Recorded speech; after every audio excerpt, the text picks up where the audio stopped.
Greetings and salutations, race fans, motorsport lovers, and others, and welcome to Midweek on Raceday.tv. I'm Colin, he's Andrew. Welcome back, Andrew. Welcome back, Colin. How have you been this last week? Very, very well. And in the house, we have Taki the Greek. Taki, thank you very much for joining us. We're going to talk about slipping and sliding. Yes, definitely. Some oil in between things and how we keep things apart. There you go. Tonight, something went through my brain. It's been a weird week. We're back at Vatswaye in their workshop with lovely people. Thank you very much for hosting us. We're going to talk about oil. We're going to talk about Emerald Speedfest, South African Cross Country Series, and changing your gearbox in your Golf 7 DSG, but better than they do it in 4 ways. So this weekend was actually quite a quiet motorsport weekend, apart from NASCAR in Las Vegas, was it, Andrew? Yeah, Las Vegas, won by Joey Logano. I thought it was Brad Keselowski. You were wrong, I'm afraid. It was a yellow car, wasn't it? Must have been, yeah. Okay, well, we've got... anyway, it was great. They went round and round. There was a crash, and it was fun. Kevin Harvick didn't win, so when Kevin Harvick does win, we will get to you.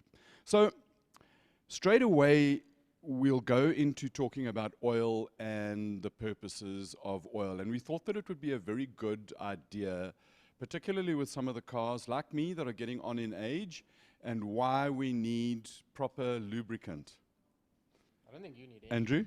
Do you need any? I think you look all right. What? Lubricant? You seem to be topping the oil up quite frequently. Well, we've got... From Motile, Taki's from Motile, he's a technical guy. And you've got a whole range of stuff, haven't you? Yes, we've got a range of oil for various applications, and definitely quite a big range of workshop equipment, workshop lubricants for various applications, from EZ Lube, which is our multi-purpose lubricant for the older fellows like Colin next to me. Is this for single guys, especially? Is it safe for use on human bodies? So this is for any bolts and nuts that might be rusting up or springs that might be loose. It's a family show, Taki. Taki, you are technical, the knowledgeable guy at Motile South Africa about oil, is that right? Yes, so I'm the technical manager for Southern and Eastern Africa at Motile South Africa. We started off with, and before the show, we had a bit of a discussion, oil, what is it and what does it do? And I suppose in its simplest form, oil just keeps metal apart and makes things slip and slide. Yeah, so that's the primary goal, is to keep the metal apart. You create a oil film between two metal components, but then there's a whole lot of other properties that oil has to serve to ensure that the motor longevity survives. There's been a big shift in technology from whenever they invented the first car through to now, with lifetime gearbox and super long. When I was a kid, it was like 3,000 to 5,000 miles of in between oil changes. Now it's like 40, 50, 60,000 Ks. It's crazy. Yeah, you've got some really long drain intervals. I mean, on gearboxes, you often pull up owner's manual and it says lifetime full. A lifetime of what? Until the gearbox breaks? Or what is the lifetime that they're talking about? So it gets a bit complicated with that. The AMs don't exactly specify, but it's the gearbox's lifetime, which generally we recommend the guys would service a gearbox every 60 to 80,000 kilometers just to prevent any damages occurring from old oil, or the oil that's lost its viscosity or lost its properties. The additive package can wear down and you lose the protection part of the oil and it just doesn't work as well anymore. Talking about age, we wanted to talk specifically about your classic range and why we need a specific oil for classic cars. So let's, right now in some of the cars that are produced, fantastic manufacturing technology with super tight tolerances and brilliant motors that last for a long time, and they need a specific oil that keeps its film under shear so that it keeps the metal apart. Yes, so with current modern manufacturing, the tolerances are very, very minute, and that's why we're seeing a lot of oils coming out, 0W16, 0W20. It's a very thin oil, high shear resistant, and it can handle the temperature really, really well that the engines can operate at. And that's just to back up a little bit, sorry to interrupt you. The zero part of it is the viscosity or the thickness and the thinness of it. So 0 is when it's at like room temperature, and then the higher number is when it's hot. So, and the higher the number, the thinner the oil. No, so the higher the number, the thicker the oil. The 0 part, so 0W, the W is for winter, and that's the better way to understand it, that it's at cold temperatures. So that's measured at 40 degrees Celsius. Then the second number is... Well, in some places, that's room temperature. That's true, that's true. Sometimes in summer, yeah, we have room temperature of 40 degrees. And then the second number is measured at 100 degrees. That's the operating conditions, like the operating temperature of cars. That's the viscosity that you achieve then. And the higher the number, the thicker the oil film would be. Okay, so now you've got these super thin oils for modern engines which have got tight clearances, all nice and like it's new. But when you get old, things get, the gaps are bigger. And the machinery and the technology wasn't as good then. So there were big variances in clearances, and that needed an oil to handle that. But they also didn't know what was coming in the future. So the additive that they had was not as good as you've got now. Yeah, so back in the day, the tolerances or the machining overall wasn't as precise. So you'd see bigger clearances, bigger tolerances between the oil. So your oil film would have to be thicker to fit into that gap between the two metal components. And that's why you'd see something like a straight SA50 used on vehicles before 1950. And then it went over to a multi-grade, a 20W50. And then later on in the 1970s, Motile was the first company to release a semi-synthetic oil into the market, and that was a 15W50. And as you can see there, the 50 is the operating conditions and viscosity, and that's quite high compared to what we're seeing nowadays. Okay, so and the other thing is that it's not just oil, the oil molecules that to keep things apart. Back in the day, there was a zinc additive that they put in because zinc keeps steel apart nicely. Yeah, so there's still a certain amount of zinc used on some oils. You hear of ZDDP, which main component is zinc, and that's a extreme pressure additive that you'll see in certain oils. A modern engine oil, they are adapting the additives for better performance. But back then you also had a lot of brass, copper, bronze in the motors. That's quite a soft metal, and it was very tricky to avoid damage on those by additive that holds up too well, and then you start damaging the metal components.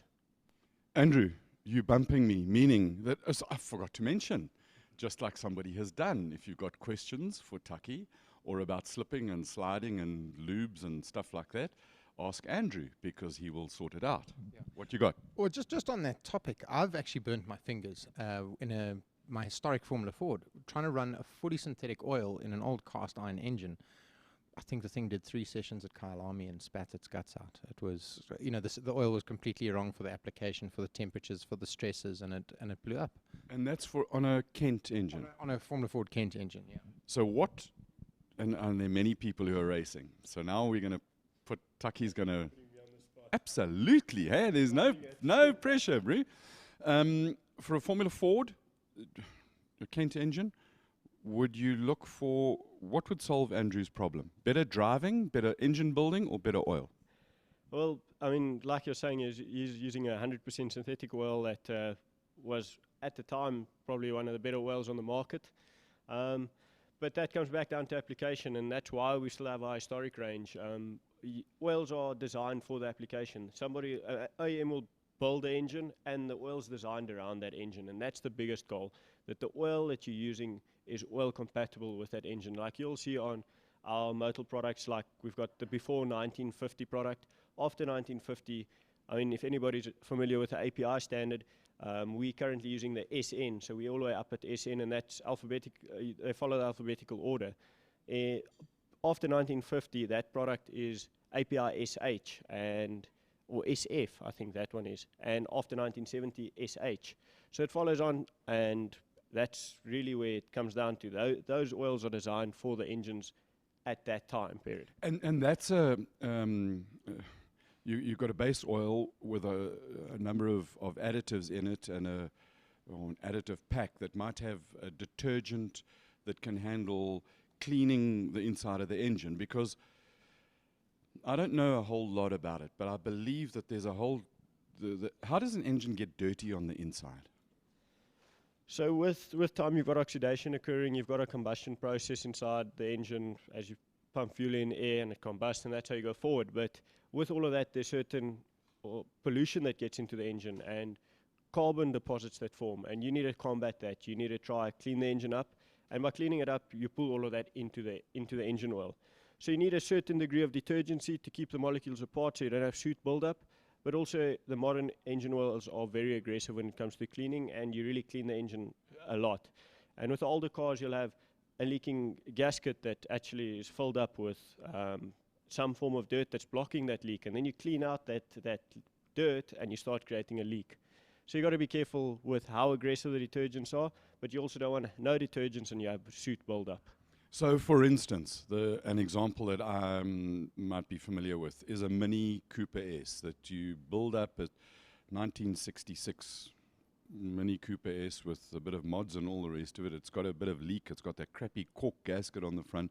And to make matters worse, they put the gearbox and the engine has got the same oil, lubricant. So assuming I wanted to go and race this Cooper S, what oil should I use in it? So that's a bit of a tough one on air now. It would be... Yes, that's how we roll. It would be nice to look... I didn't mean to put you on the spot, but No, hey. don't worry. In that case, I'd go back and look at the specifications of the engine. I mean, the OEM will actually give a recommended guideline on that engine and gearbox, some form of oil that works perfectly with that engine and gearbox or standard. And we'll try combine some of our oils that meet that standard or exceed that standard, and that would be the type of oil that you'd run in that motor. And the latest, trickest, fasterest oil that you've got at the moment it's a 600? So at the moment, we've got a racing range, 300V, which is, we've actually seen performance increase just by changing oil. But then we've also got an 8100 range, which is our 100% synthetic engine oil range. Various viscosities, various characteristics of the oil, you'll see different names. All those names represent something about the oil, be it a HTHS value, high or low, or a full SACCS. HTAS? So HTHS is the high temperature, high shear viscosity of oil. So that's measured at 150 degrees. That's how the oil protects the engine at those high temperatures. Certain oils need a lower value there to drive fuel economy. Other oils need a higher value there for engine protection. High temperature, high stress values. No, we're going to go with stress. Because we had a road trip and we saw some high temperature stress. Anybody watching, and what questions you got there? We've got an interesting one from Johan Fourie, who races bikes. He says, with your new synthetics, how do we get them off the racetrack when the cars drop them? Well, what one does is apparently it's like speedway and it's all slip and slide and you drive sideways. Now, it really is a problem with cars dropping their guts on the track and then bikes coming and slipping and sliding. Apparently bike riders don't like that. But what is speedy dry? Use speedy dry. But you've got if you've got questions, just interrupt, hey? We've got a load of people that have joined us. Actually, quite a few. We've got Richard Ritz, got Michael Koenig, Flying Dutch. the Flying Dutchman, and the pencil artist of note. If anyone's after artist drawings, that's the man. We've got Rui Campos. Epa. And we've got Greg Charman. Our UK correspondent. Were we going to talk about you later, Greg? Yeah, we got the guys from Penta Motor Group, and yeah, that's where we sit at the moment. We've got to be nice with the Penta Motor Group because we're at Vatswaye in the basement of the global headquarters of Penta Suzuki. But now you've got a trick up your sleeve, you've got a new bit of kit. So we've got to warn our cameraman that we're now going to move from where we are now, and we've got to go slowly because our cameraman, there's all sorts of things about lock off and all of that. So let's come along and have a look at this machine. It's called Motile Evo, and in a nutshell, what does Motile Evo do?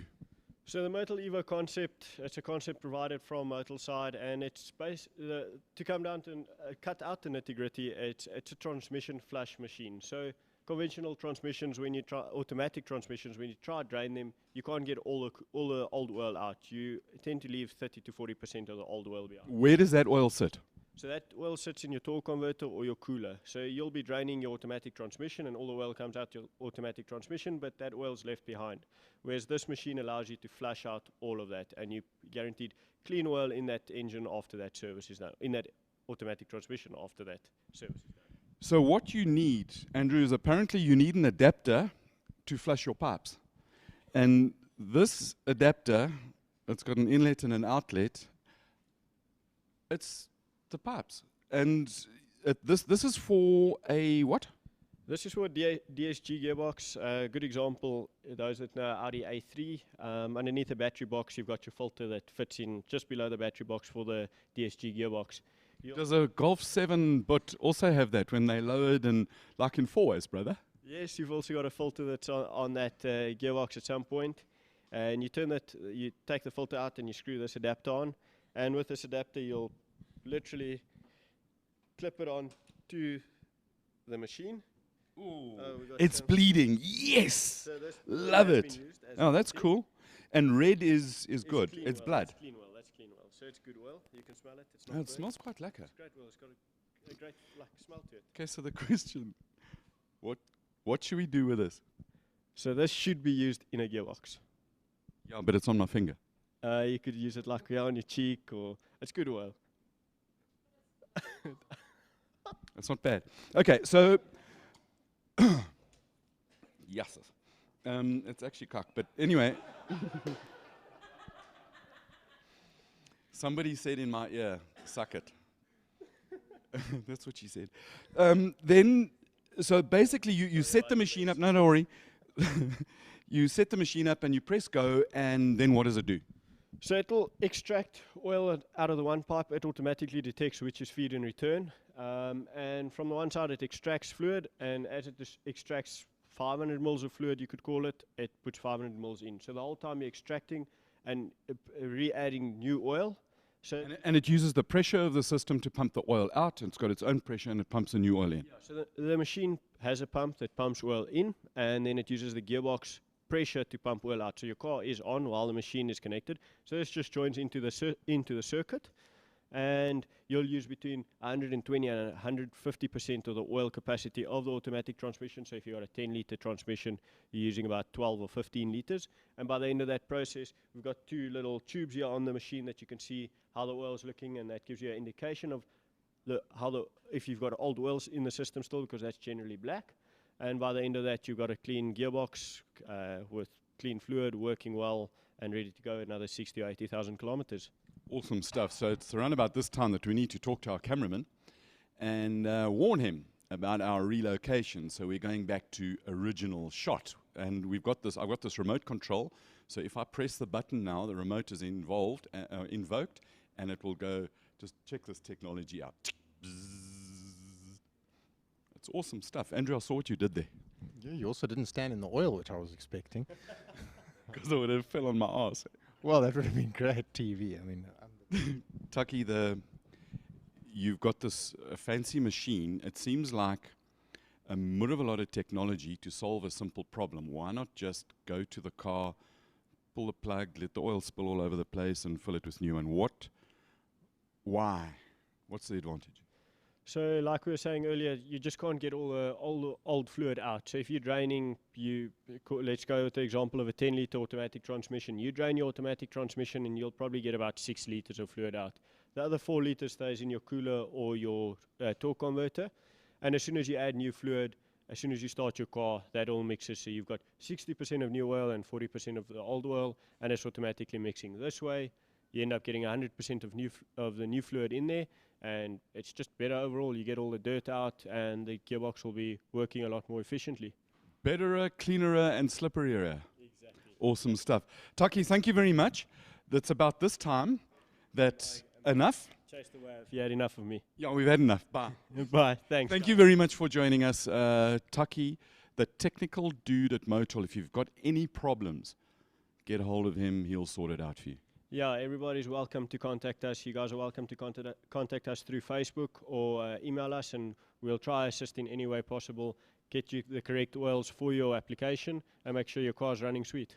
Awesome. Taki, thank you very much. Mind the patch.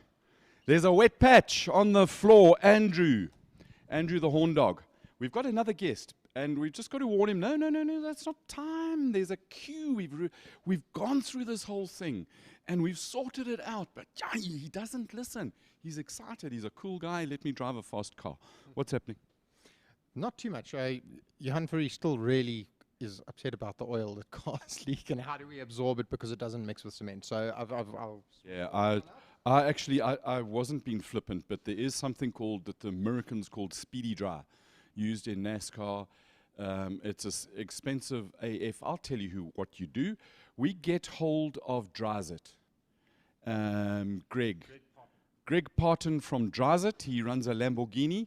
So if anybody knows Greg or can get hold of him, send him a message, and let's get an answer straight from Greg. Maybe even you could go in there and DM Greg Parton right now and give us an answer. I'll get on to that. I will get on to that. Awesome stuff. So it is time, that time of the day, where we welcome guest number 2. He has been known as Mr. GTR. His blood was full of Nissan. He forsook Nissan for greener pastures. We welcome Johannes from Penta Motorsport. Johannes, thank you very much for joining us again. Colin, thank you so much. Are you going to stand, or would you like to sit? Can I sit? Whatever you want to. It's entirely up to you. Johannes, huge change. You've been a corporate man, you're working for a large motor company, and you had the ultimate toys to play with, all the performance cars from Nissan, and you've joined the Penta group to head up motorsport and service and stuff. Yes, I was fortunate enough at Nissan to do awesome stuff with the performance and premium cars, and it wasn't an easy decision moving to Penta. It was easier because it's a group that really grows very quickly, and they're known in the industry to be the place to work. So that was one of the reasons why I moved. But in December, I sort of made them buy a GTR. Yeah, let's talk about that. Made them buy a GTR. It's a proper GTR, and you've got a proper driver. Give us the good news. Yes, so we bought ex-race car from Edric Reeves, which is almost like a GT3 replica, locally built car. And it did run at Samola last year, but there were some issues. And we feel that we have resolved all those issues. It's very competitive. And you've got somebody who's working furiously on it now. Yes, all good. Our good friend, Mr. Basil from NXGen. So they helping us with the setup. And then we'll have the best pilot. I want to just, it's not just the setup. I had a long chat, or a brief chat with Basil yesterday, and in the hope that he would be able to join us and talk through some of the secrets. Basil makes huge horsepower from various cars. So when these guys talk about the setup, it's basically taking it from standard 600 odd horsepower-ish to pick a number. Look, I can't divulge our car, but I mean, if you look at Aaron Roberts' car running 378 kilometers or something around about there. It's in the thousands. It's strong. It's over 2,000 horses. And I mean, that's what NXGen does well. They build strong, reliable cars. And they use proper South African horses, not little Japanese horses with the miniature legs. They've got proper Buddha para. Yes, yeah. So they build in all that power, and then obviously you need to think downstream the whole system, that everything can actually deliver on the power you're putting in. Suck, squeeze, bang, and blow. Something like that, yes. And your pilot, because he's more than a driver, he's a legend, a pilot. Yeah, so with me moving away from Nissan, I decided, it's the only way to do it right is to poach the Nissan driver, which was Richard Roots, old Reggie. So he's very happy to pilot the car, and thank you, Reggie, for watching, for the support. So we trust that he will pull out every ounce or every millisecond out of that car to get the best time we can achieve with the car. On our road trip last week, Reggie was kind enough to offer us a roof over our heads. Thank you very much, Reggie, Dagmar, and all the dogs. And it was, that guy, he's getting old. I mean, he's over 40 now. I mean, that's frickin' old. I saw a few grey hairs there, but there's still that thing in his eye, and when you talk to him about stuff, and you see that in all the guys who've got super competitive shit in their heads. It's just, and there's electricity, and he's good and he's safe. Look, what I've actually saw him do at Samola, and every run he was getting faster, and you would chat to him, and he's very analytical, and he will know every inch of that track and where to extract the most speed and brake the latest and turn the quickest. He really understands racing. And it's not just about, talking about hill climbs and time attack. It's not just about what you do once you start running. It's the prep of the car, from the pressures, temperatures in the tires, to the amount of fuel, to the engine temperatures, gearbox temperatures, brain temperature, and I mean, there's a whole pre-race build-up for the 30 seconds that it lasts. Yeah, so look, for us it's a little bit, so we'll be competing at the Emerald Speed Festival this coming weekend, and this is actually our proving grounds for this car and the driver-car combination, because we have not had time to actually test the car. It's with NXGen being prepped, and then like I explained to you earlier, we had some insurance issues, which is now all sorted, so we are good to go. So let's just talk about race car insurance. Is one of the biggest, toughest things to do. Who sorted your insurance out? Big shout out to these guys. Yeah, so we tried everyone in the industry, and eventually made contact with Pablo Clark and I2, and the two of them together helped us out to insure the car. The reason why it was difficult was there's no history to determine the risk on this event. It's a brand new circuit, new driver combination, and I think it's going to be an absolutely exciting event. Yeah, look, it follows a similar format to what we used to at Samola Hill Climb. It's a little bit more friendly from a location point of view, so a lot more spectator viewing opportunities. So and it's flatterer. And it's flatter, yeah, and of course you can't run off the mountain. There's some runoff. Yeah, no, but there's bugger all mountain. I mean, runoff. There's curbs like this that you don't want to hit sideways. Well, curbs or tires is better than going off mountain, I guess. Yeah, I suppose Grumpy would agree with that. I don't know who Grumpy is. Graham Nathan. Oh, okay. But that was a low blow. I mean, he's a great guy and do well. And there's some proper cars entered, because Raceday.tv will have our own horn dog in the pits doing interviewing, and some other cars. You were at Swartkorps doing some testing today, and you saw another what's it, a GTR? Yeah, Wilhelm Bart was out there testing his cars. They looked quick. They looked silly quick, actually. Almost, bordering on out of control. But yeah, it looked quick. Will you guys be running tire warmers and things like that? Well, we want to do everything we can possibly do to make us as competitive as possible. So it's difficult. Answer yes. It's difficult for us to compete where guys have spent almost 10 bar on a car. Translation, we're going to do our absolute best. We're going to warm the things, and we're going to give it frickin' horns. That's correct, yes. Okay, corporate speak, English, yeah. Race car speak. Well, we love that. We love the corporate speak. And it's almost like, Andrew, you're going to see this over the weekend. Yeah, afterwards, and the driver, how did your run go? Well, had a difficult pull away, and I got a little bit too much wheel spin. Translation, I was cock slow, and I couldn't go fast enough. But you're not going to have that with Reggie. Let's not beat around the bush. The Kraken from Franco Scribanti is, I mean, that thing strikes fear into man and beast wherever it roams. That's got to be the target. Difficult one. Look, for us, everybody wants to win, but I think for us now at this stage, it's important to run our own race, and to get that car and driver combination to work. The setup must work, and we trust in Reggie that he will pull every little millisecond out of that car that he can. Doing well and going quicker is all about all the little bits and pieces, everything being perfect, and the stars aligning, and a little bit of luck and gold dust and fairy dust and all of that, and then you might just do it. Yeah, of course. I mean, he understands the car. He's been the reigning champ on King of the Hill for 3 years now. So he understands GTR. This is a little bit different, but it's more go-kart. So I think it suits his style much better. He'll be more comfortable. It's lighter. It turns quicker. It's stronger. So it should be a good run. It's a lovely sound that. I heard that. So for those of you who want to see the Kraken, Franco Scribanti's legendary beast of a machine that's got about 4,900 horsepower. It weighs 385 kilograms. It accelerates faster than light. Go down to Ink Monkey Garage. Gas Monkey? Gas Monkey Garage. I didn't want to. Gas Monkey Garage in. Getting your monkeys confused here. What town is it in? Vanderbilt Park. Vanderbilt Vereniging. It's in between the Free State and Gangster's Paradise. So go and have a look at that car. I promise you, it will blow your brain.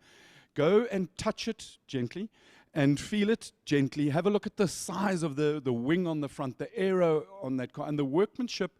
This thing has been built by the Scribantes, and I'm not blowing smoke, but it is beautiful. It really is proper, so it's a proper target. Yeah, look, we when they first built the car, I was invited when I was still with GTR to go and see the car, and it's built bloody well. It's top notch. They understand how to build these cars, and obviously, if you have the budget, it's easier to build cars like that. But they did a great job.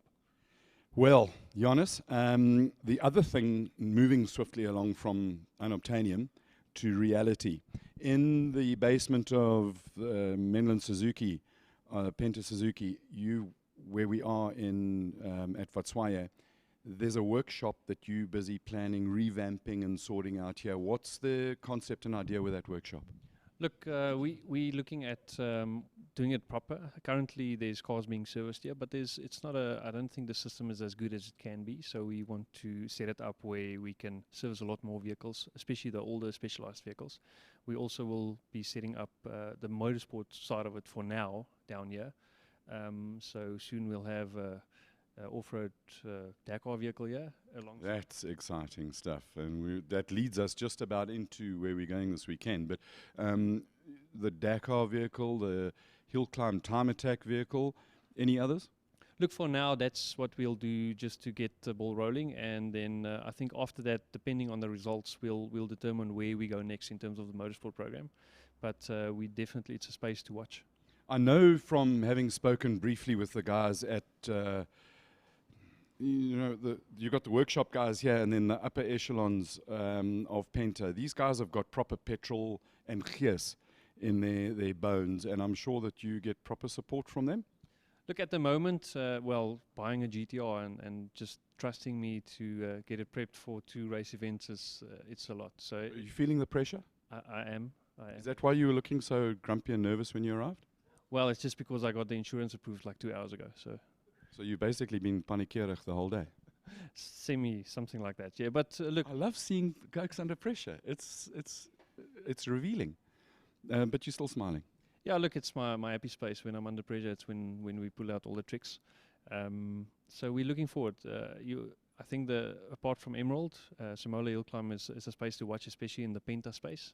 So I won't say what we're planning, but watch the space. It's going to be huge.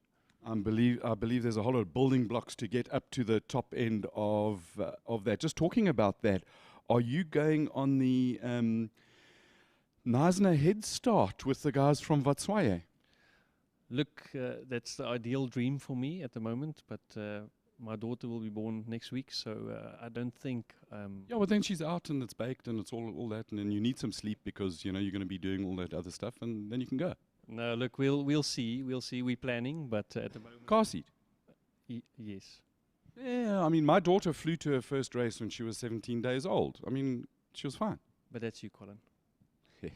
I did have some help in breeding the 3 most magnificent kids in the world. So to my breeding partner, thank you very much. She's now my ex-wife, and probably, anyway, it was great. And we're all praying she isn't watching. No, she doesn't watch this stuff now. Okay, just check. No, very ex. So, yeah, so the Knysna head start, it's a Vatswaye run with classic cars. So what is a classic car? It's a cool car.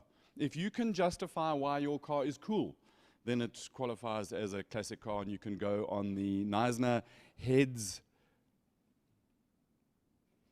start. Basically, it's a run from the 1st of May down to Knysna, stop over at Graaff-Reinet, where there are some magnificent cars.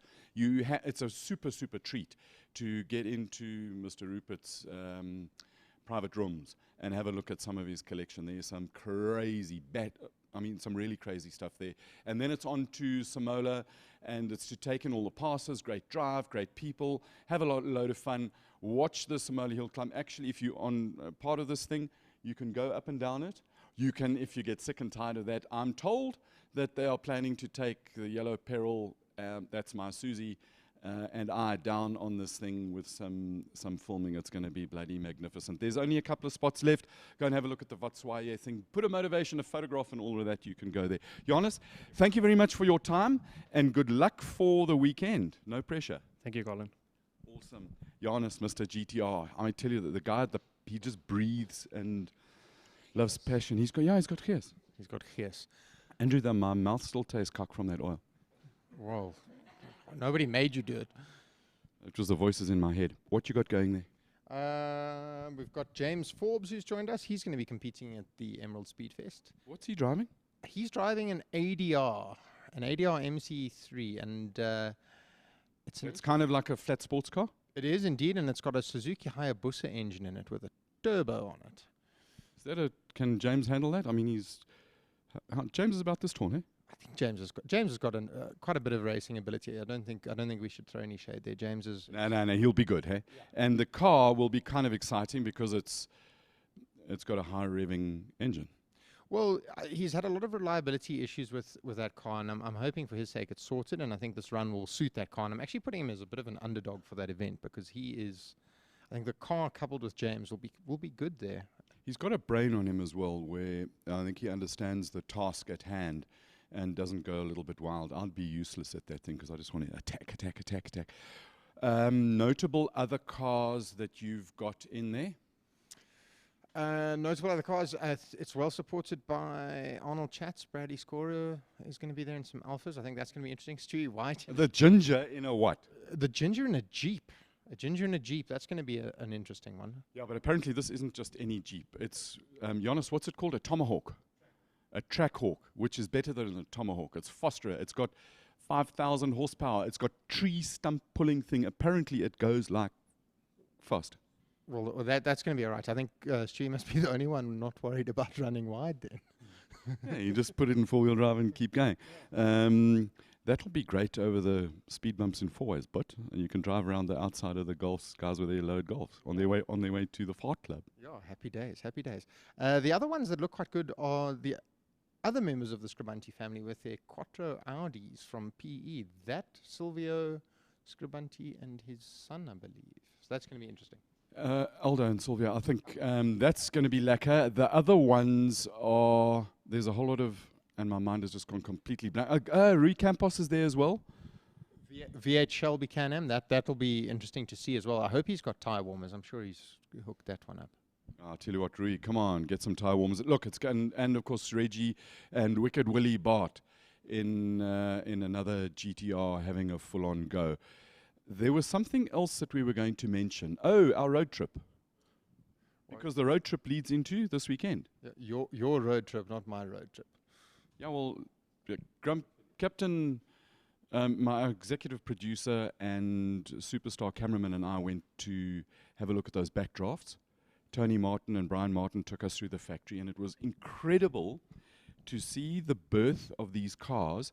If you want to have a good look at the chat that we had, and specifically around the new backdraft class for endurance racing, go have a look. You'll find it in the videos on raceday.tv. But to see the birth of these cars and the process, and one of the things that got me, we talk about gees and attitude and all of that, and on each nameplate that they've got, it's built with attitude, and it's an attitude of love, of passion, and you can see that when you walk around the factory. Everybody you talk to it's a happy environment. It's kind of lekker. I mean, even if it is Durban and F-Hard. Oh, but Tony's that kind of guy. He brings the best out in people. I think the biggest surprise for me was the export market. I didn't realize how, that he'd grown it so big, and I think that's fantastic. They've made 4,500 cars to date. They make one a day, and when we were there was a shipment of 6 of them ready on their little pallets, ready to go out without motors and gearboxes.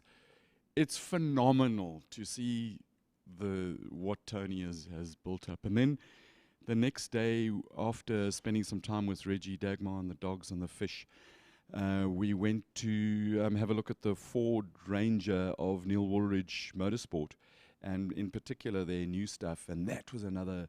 I love going into workshops to see the approach they've got, a very engineering, process-driven, professional approach in building this car. Every part's got its own part number, all the tubes. That thing's got a lot of tubes to build up the frame of it, which leads us into this weekend's SACCS series.